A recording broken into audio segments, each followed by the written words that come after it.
Evening Incense.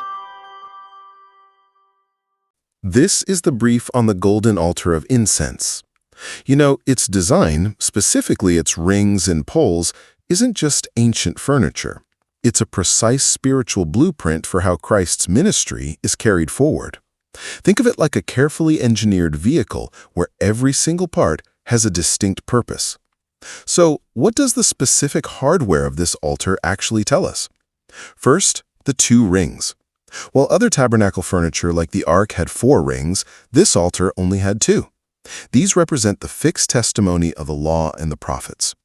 But hey, rings just hold things in place, so what actually does the heavy lifting to move this testimony forward? Second, the 2 poles. Inserted into those rings, these represent the Spirit and truth, working together to actively bear the weight. Wait, the Ark of the Covenant's poles were permanently attached by God's command? So why were the altar's poles completely removable? Finally, the dynamic of movement. See, the altar's poles were only inserted when the cloud moved and the camp was traveling. When they rested, the poles came right out.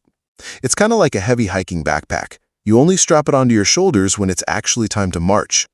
This shows spirit and truth do their carrying work, specifically when God's people are actively in motion, not when we're resting on religious habit.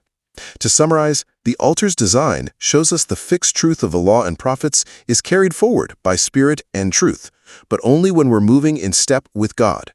So, in your own faith journey, are you resting on static habits, or are you packed up and ready to move?